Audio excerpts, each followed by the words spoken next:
રેણુકાબેન અનિલભાઈ પટેલ, ગામ લસુંદરા, તાલુકો કઠલાલ, જિલ્લો ખેડા। મારી દીકરી પલકબેન અનિલભાઈ પટેલ સવારે કોલેજ જવા નીકળી હતી।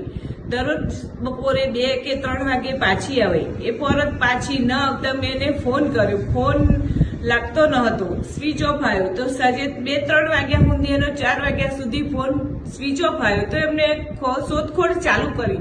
શોધખોળ ચાલુ કરતા અમને 9-10 વાગ્યા સુધી શોધખોળ ચાલુ જ રાખી। ન મળી તો અમે પોલીસ સ્ટેશન જઈ જાણ કરી કે મારી દીકરી ઘરે પરત ફરી નથી, મારી દીકરી શોધવામાં મને મદદ કરો। મદદ કરતા 2-4 દિવસે જાણવા મળી પોલીસમાં કે બેન તમારી દીકરીએ લગ્ન કરી લીધા છે, પણ મારી મરજી મને ખબર નથી, મારી મરજી નથી।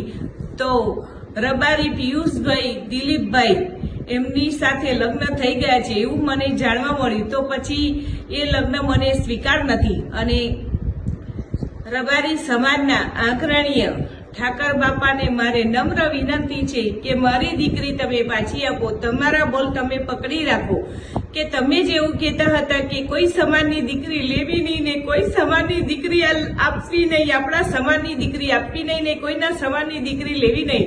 તો ઠાકરજી તમે મારી દીકરી, તમને વિનંતી છે કે મને પાછી આપો। હું પાટીદારની એક બાઈ બોલું છું, મારી દીકરી મને પાછી જ આપો, બસ એ જ મારી વિનંતી છે। તો જ તમે રબારી સમાજના ઠાકરજી ઘર આ